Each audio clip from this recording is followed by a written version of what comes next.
How's everybody doing? All right, now I know and all of you know this next song already and sing along, but for those of you who don't, it's pretty easy, right? When we sing A Fascist America, you sing No Fascist America. When we sing Trump Must Go Now, well, you know what to do, okay?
We are local here to DC.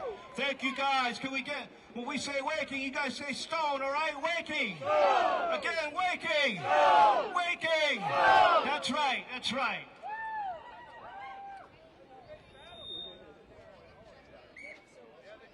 Arrest the pedophile! Yeah!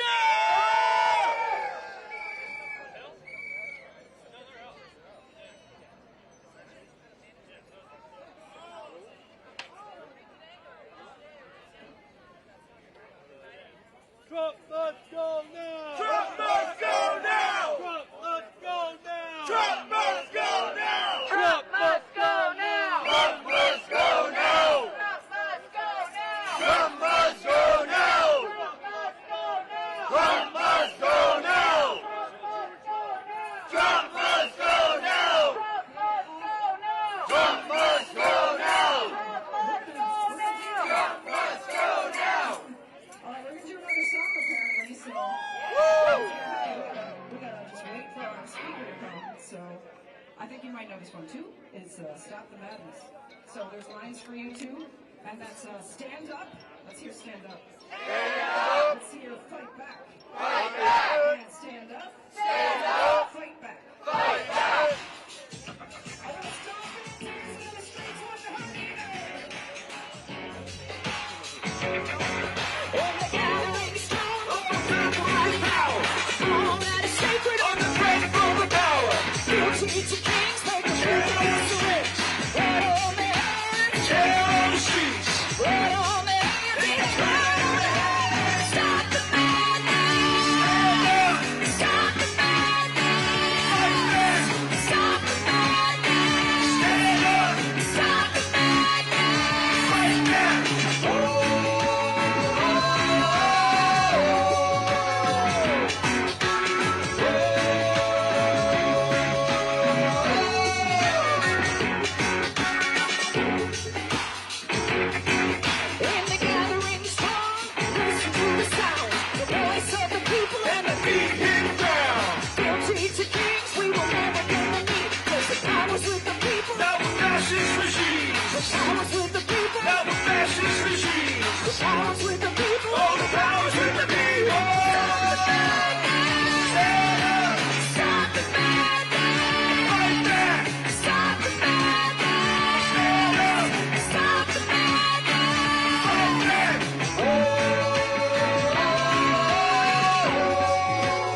of people from diverse political perspectives from across this country who recognize one thing in common, that Donald Trump and his regime are a fascist regime.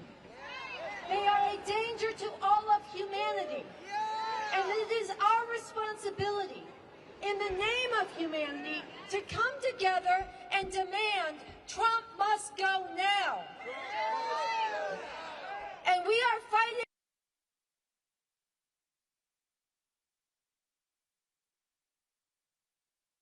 this country and right here in the seat of power, Washington, D.C., in nonviolent but sustained protests. That means not for one day and say, okay, we made our point, we're going home. Not just to get it off our chest how outraged we are, but to come and make a demand and come back again and again in growing numbers, relentlessly, until we create such a political earthquake from below that everybody in power has to respond to our demand. We are not stopping until Trump is removed. We are not stopping until Trump is removed, because we recognize that the nature of fascism is that its atrocities get greater and greater, and they move to violently shut down any space for anybody to oppose them, unless they are removed from power. There is no compromise with fascism. There is no waiting it out. There is no hoping it goes away. There is no containing it. Either we drive it out, or it drives over all of us and humanity's future.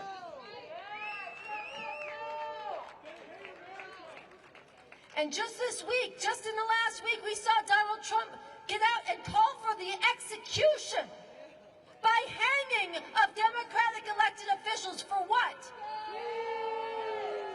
Because they told enlisted troops what their oath actually is. All they did is express what's written into their oath and into the Constitution.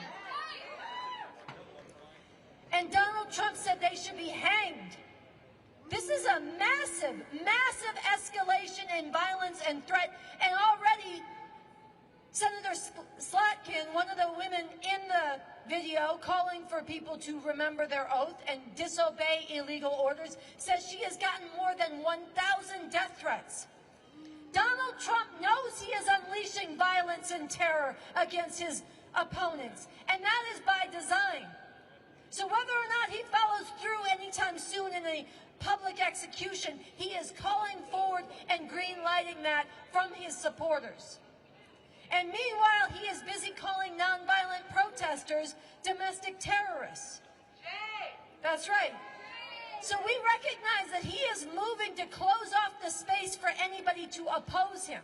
And he's doing this because he knows, or at least those around him who may be a little bit more strategic know, that there are millions and there are tens of millions in this country who deeply hate what he is doing to our immigrant sisters and brothers, who deeply hate what he is doing by erasing and attacking the rights of trans people and LGBT people generally.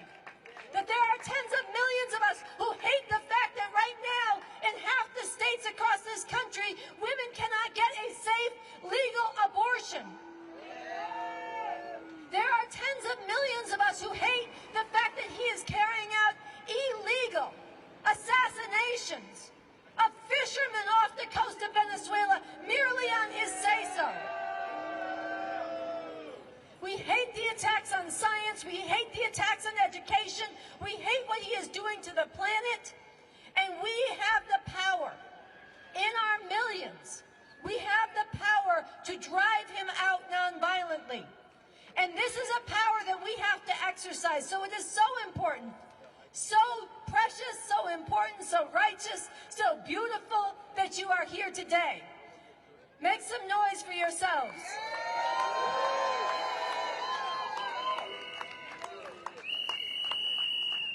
How many of you were out here when we surrounded the White House with crime scene tape the first time? How many of you were out here the time we did it last Monday? How many of you are here for the first time with us? Okay, so that's beautiful because what we are doing is building a movement that's coming back again and again. So it's good people are returning again and again. And it's also good that new people are joining us, and we have to escalate this dynamic. We have to grow.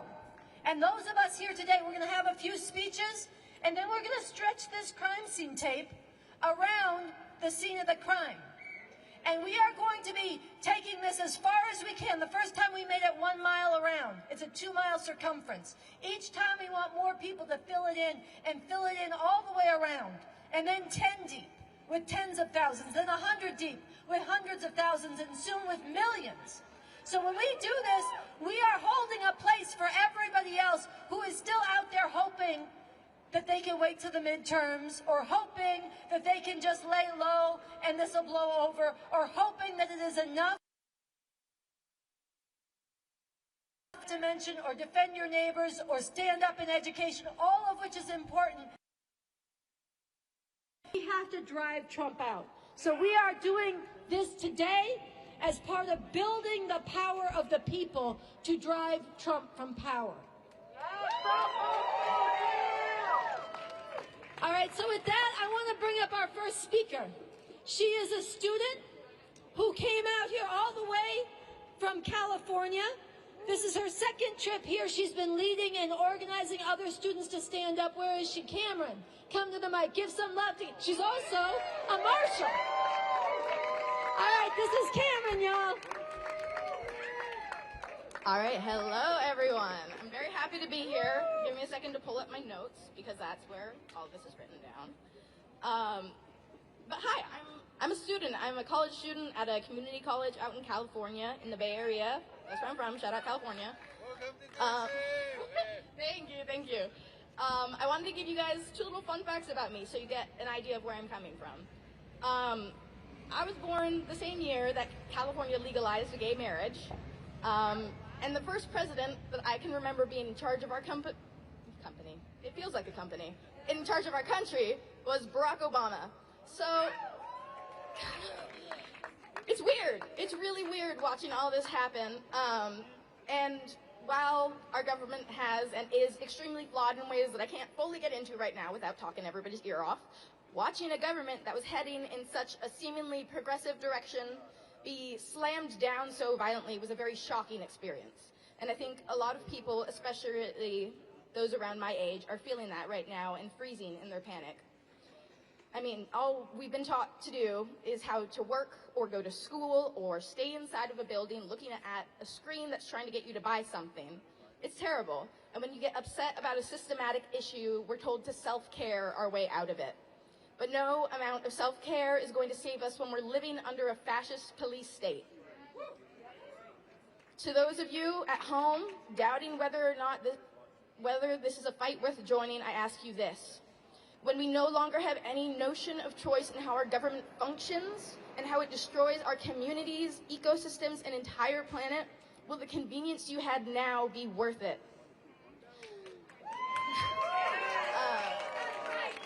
In a similar vein, a quote from the director/activist/artist Alanis Obamsawen: "When the last tree has been cut down and the last fish caught, the last river polluted, only then we will realize that one cannot eat money." Yeah. So yeah, I just need everyone, not just the people here, but people listening at home, to take a moment to realize what a critical moment we are living through right now, that all of us are living through. Like, really sit with it for a minute. We're facing a regime that has control of every branch of our government, that has access to every weapon you could ever imagine, and is putting an absurd amount of this control in the hands of a man baby. It's a daunting feeling to think that's what we're dealing with, but we are out here regardless, because we are strong in our unity and diversity, and we know that now is a time to take a stand, even when faced with cheap intimidation tactics. Many of us have also learned to turn our fears into a chance to ground ourselves and then take action to get things done. We don't freeze in our fear. We use it to move forward.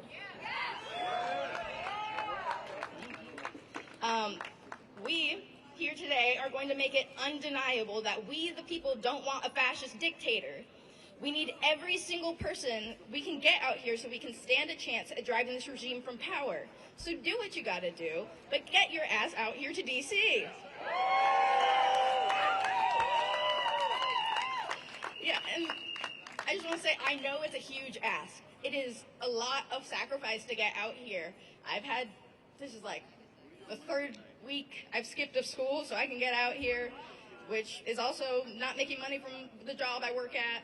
So I'm poor and I'm behind in my classes, but it's better than having a fascist dictator. Yeah. And so we have to know when to put our foot down and say enough is enough. This regime and all oligarchs and fascists alike are absolutely terrified of us uniting radically across boundaries of all kinds to find our collective power and use it to fight back against the rampant, systematic abuses of our marginalized communities. Because when we recognize that we as people who all have to work or struggle just to live, we have way more similarities than we do differences, including the similarity that we all want these fascist tyrants out of our government and prosecuted for their crimes against humanity.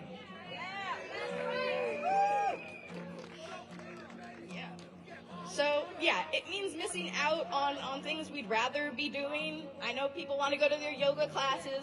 People want to go hang out at bars. I miss the first Halloween where all my friends turned 21. And I turned 21. Miss that. But it's worth it. So, yeah. Sometimes it sucks, but we do it because we have to. Because the alternative is a fascist regime that's plucking away our rights one by one, while so many people are just passively watching it happen. What does that turn us into as a people? To continue to turn away no matter what atrocities are in front of us. If you're going home after this protest, I want you to ask these questions not only to yourself, but to anyone in your life who is passively watching our democracy fall to fascism.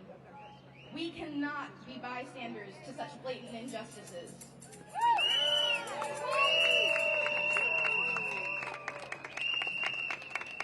And to all of you who have come out today to show that we, the people, will stand strong against the repression, brutality, and injustices faced by the everyday people of not only this country, but of all humanity, thank you.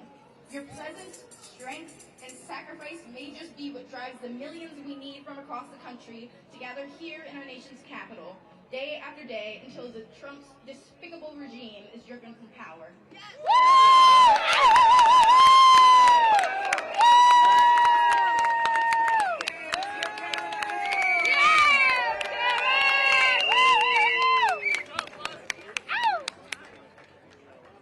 Let me hear you say, Trump must go now. Trump must go now. Trump must go now. Trump must go now. Trump must go now. Trump must go now. Trump must go now. Trump must go now. Que se vaya, que se vaya, que se vaya, Trump. Que se vaya, que se vaya, que se vaya, Trump. Que se vaya, que se vaya, que se vaya, Trump. Que se vaya, que se vaya, que se vaya, Trump. Que se vaya, que se vaya, que se vaya, Trump. Que se vaya, que se vaya, que se vaya, Trump. Que se vaya, que se vaya, que se vaya, Trump.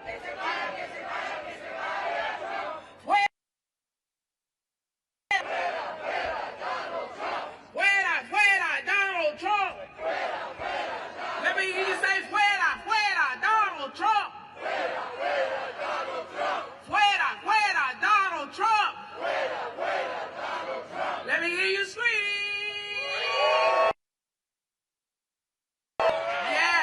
Are we ready to surround the White House with crime scene tape today? Yes. Because there are criminals in the White House. Have you heard the latest news? James Comey and Letitia James' cases have been dismissed. And why is that? Because the Trump appointed attorney for the Eastern District of Virginia, Lindsay Halligan, was appointed illegally. That's a crime.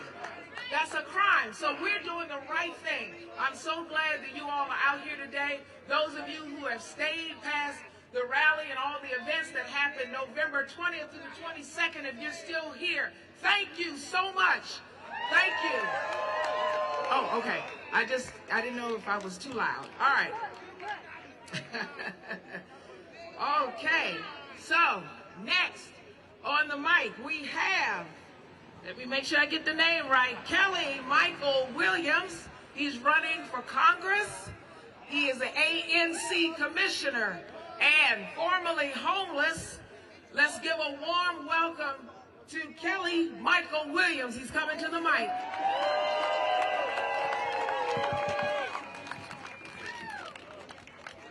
Good afternoon. What's up, DC?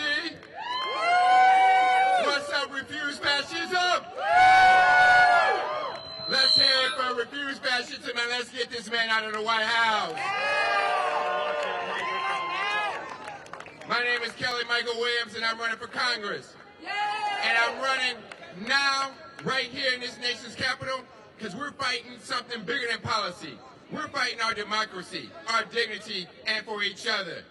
This rally, Refuse Fascism, is in the name of humanity. We must refuse to accept a fascist America and get back to the power to the people.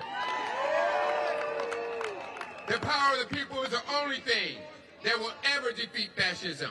It is the only thing that has ever bent the arc of history toward justice.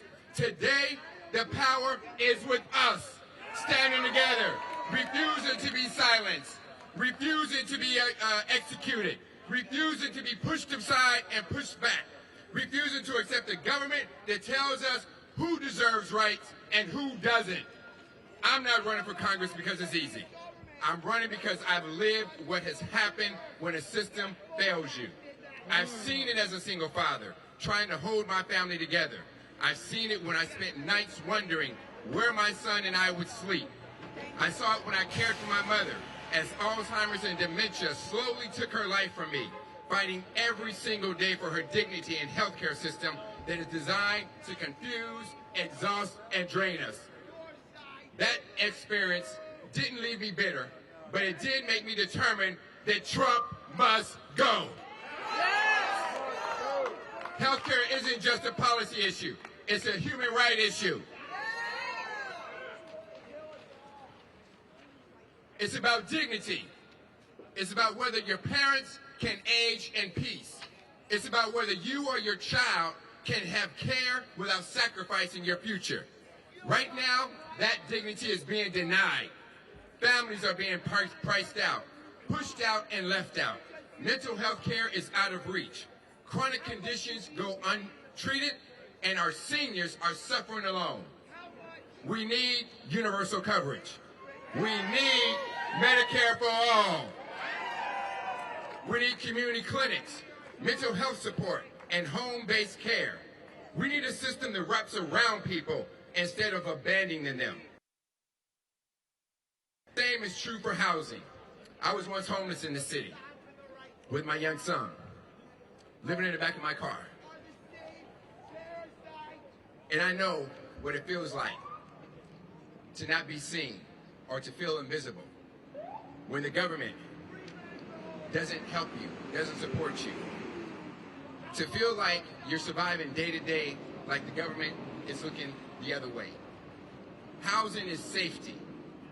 Housing is stability. Housing is health care. It's our foundation.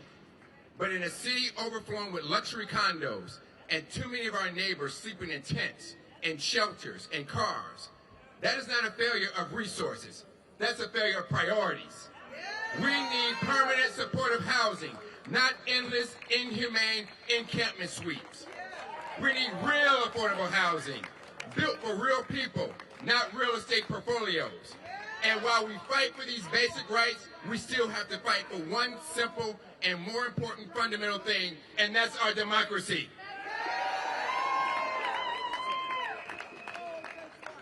I've worked in government 25 years as an ANC chair, as a director of constituent service on DC Council, as a legislative aide and a White House staffer, and as someone who has helped my neighbors battle landlords and navigate the complete system that's often seen designed to tear them down and make them quit. But let me tell you something.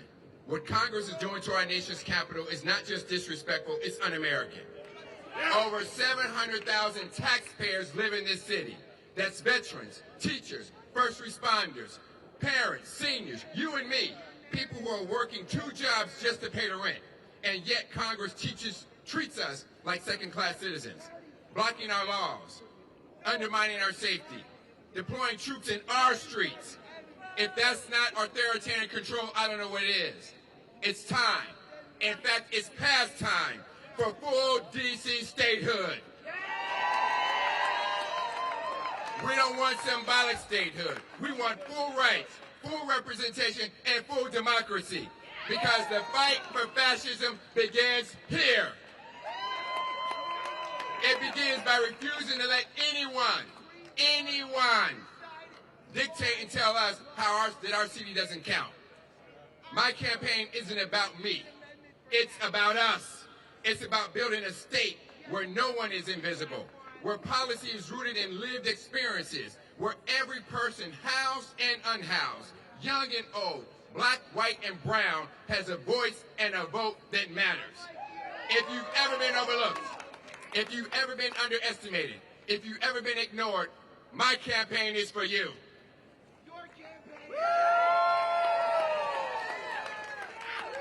The last election, I finished second, and I missed it by that much.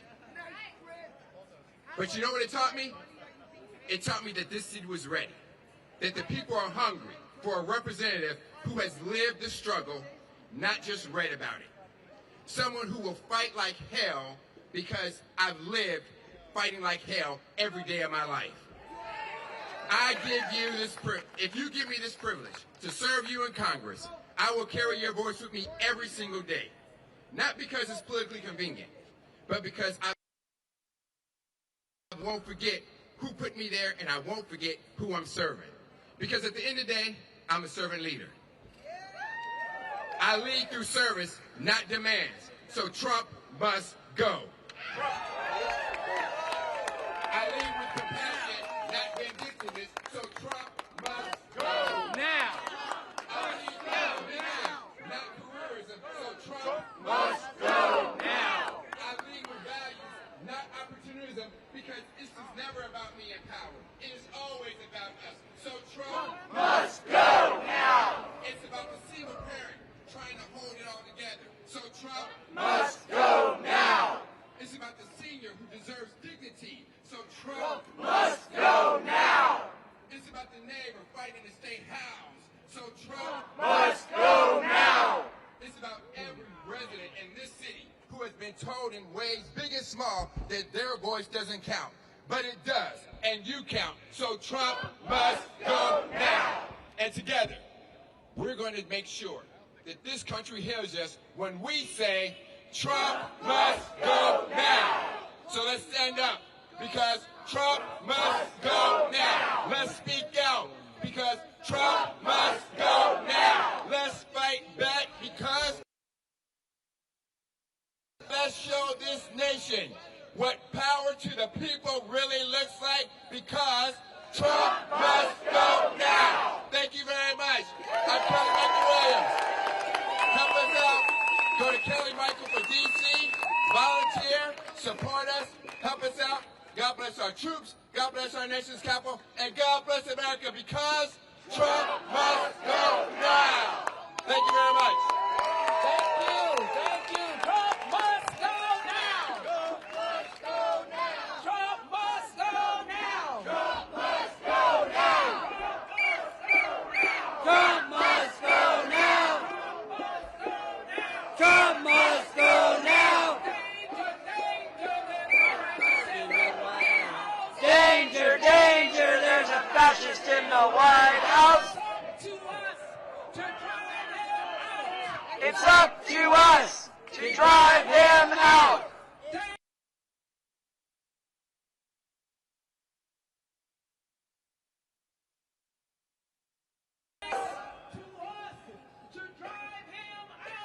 It's up to us to drive him out. Trump must go now. Trump must go now. Trump.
Good afternoon, Washington, D.C.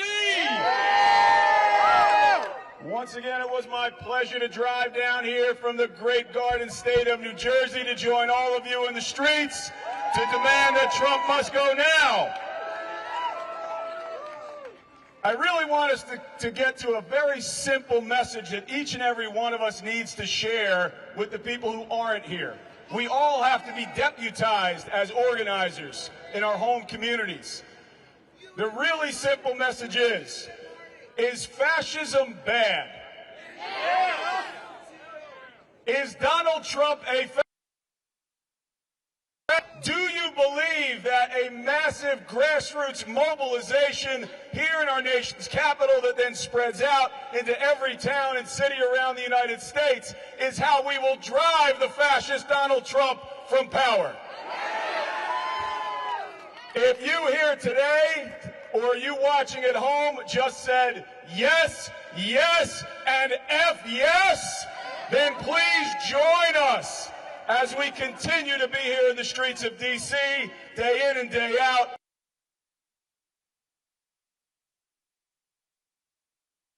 Spread it out into our communities around the United States. So now we've talked about why collectively we are all here. I would like to briefly tell you about why I am here. As was mentioned in the introduction, I am a Christian liberation theologian by academic study and praxis. I see at least one cleric out there in the crowd. Is there anyone else here that would identify as a Christian? You can raise your hand just so we see it. I want to see it. Please raise your hands. Okay. We have a special responsibility in this moment and in this movement, because the underpinnings of the movement that put Donald Trump into office is white Christian fascist nationalism. And it is imperative on us to go back to our communities of faith and challenge it at its very core. I don't know what those individuals think. When I read as a theologian the gospel, I see an itinerant preacher from Galilee who so shook the power structure in his own day that they hunted him down in the middle of the night, they trumped up charges against him, they beat him publicly, and then hung him on a dump outside of the city to die between two criminals. He was no imperialist. His message is one of liberation to the poor. He said, I came to bring good news to the poor. Generally, that means bad news to the rich and the powerful. And in this situation, Donald Trump has been both of those in the arc of his private life and in his public life. So I say to all my fellow Christians out there, the way that Donald Trump animates in this world is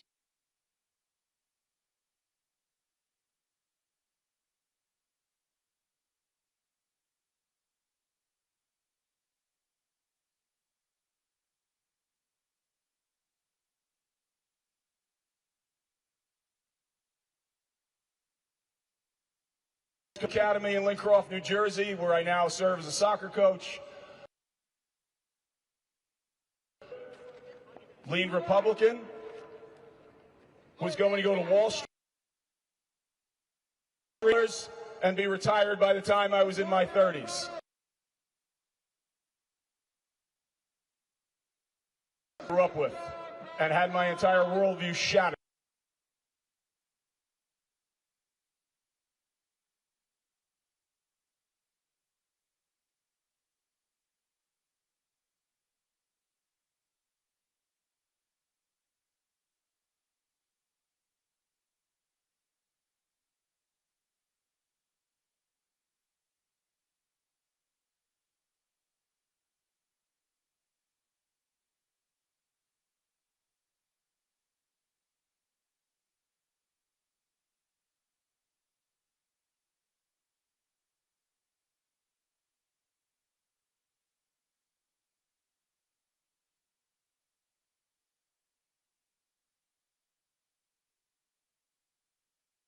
A company that completely violates everything that we claim to stand for as the largest Catholic university in the nation at the time. Nike was it. At the same time that I'm writing this paper over in theology, over in athletics, we are negotiating a $3.5 million endorsement contract with Nike. And part of that deal, I would have to wear and promote Nike's products. I took a stand, and I said I would not be a walking advertisement for a company that was exploiting people around the world.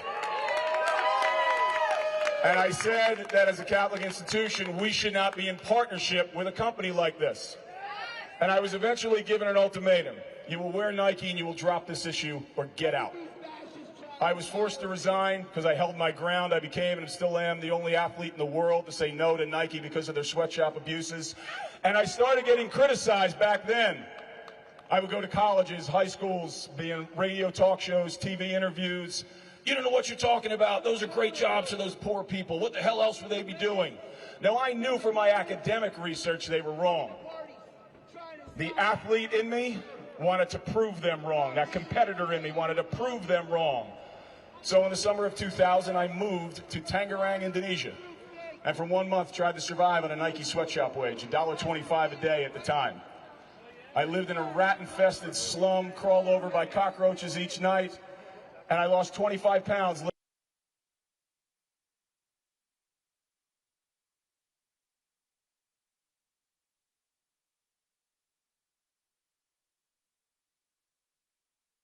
Home, and I will advocate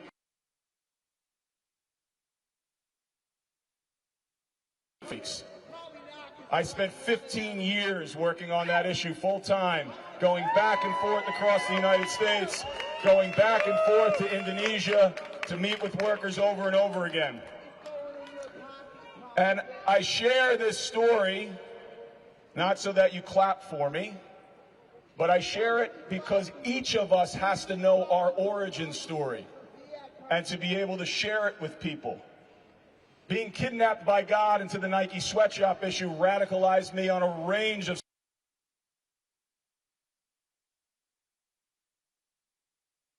Park, where we fought for affordable housing, where we fought for a homeless shelter to be built, where we fought for good jobs for people that were unemployed.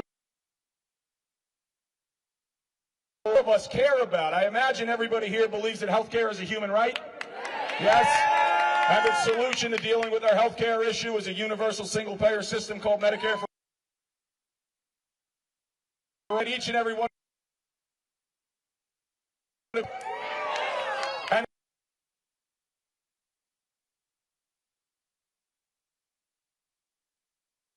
And driving up the cost of housing and the cost. Imagine that each and every one of you here believe that we should be spending more on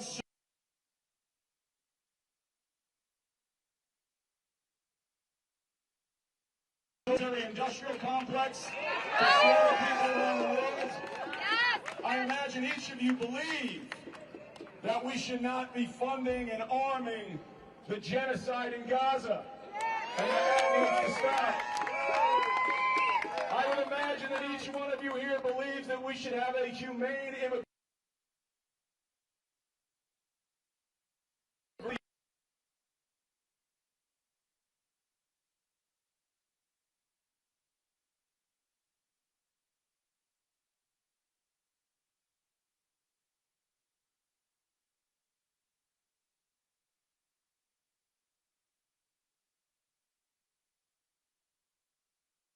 Constitutional republic and a representative democracy that